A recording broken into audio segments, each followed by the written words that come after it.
Bismillahirrahmanirrahim. My name is Hamza Ahmad and I am from Dagar Chowk. I read in Buner Model School and College Regan class 10. Today topic of my presentation is theorem 11.1. Now I am going to discuss you the theorem 11.1.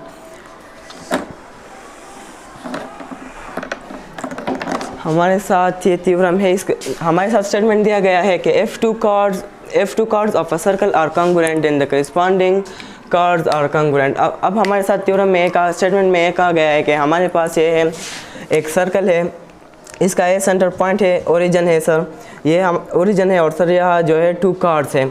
अब हमें कहा गया है कि F2 arcs are congruent. ये arcs है. अब हम पहले डिस्कस करते हैं कि आर्क्स कैसे कहते हैं. तो आर्क्स कहते हैं the unbroken part of a circle. Unbroken part mean ये हमारे पास 2 पॉइंट है.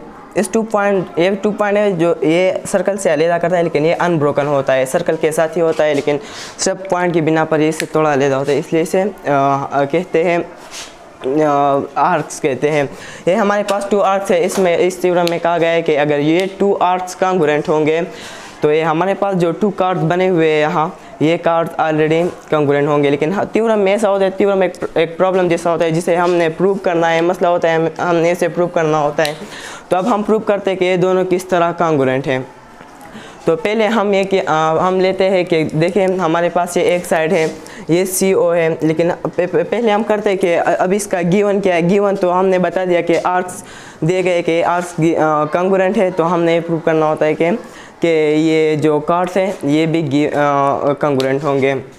अब हमारे पास प्रूव करना क्या होता है, ABS कॉन्ग्रुएंट टू CD. ये हमारे पास AB है, ये CD है, ये 2 कार्ड्स हैं जो कि प्रूव करने हैं.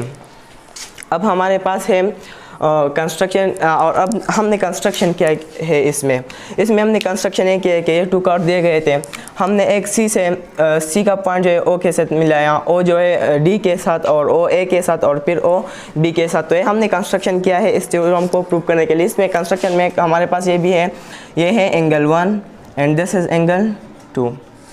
अब ये हमने प्रूव करना है. तो अब ये हमने किस तरह प्रूव करना है, हमारे पास ये एक साइड है, ये C है और ये O है. तो ये अगर CO, ये करस्पॉन्डिंग साइड है, CO is correspondence to OA. अगर CO और ये हमारे पास रेडियाई है, रेडियाई हर तरफ, ये सर्कल है, सेंटर पॉइंट है, ये इसका डिस्टेंस चाहे यहाँ हो ये सब डिस्टेंस जो है ये इक्वल होंगे, इक्वल डिस्टेंस होंगे फ्रॉम सेंटर टू सर्कल. तो ये हमारे पास बिल्कुल इक्वल होंगे, इसलिए हमारे पास जो है रेडियाई हर सर्कल के सेंटर से सर्कल के हर साइड तक इक्वल होता है.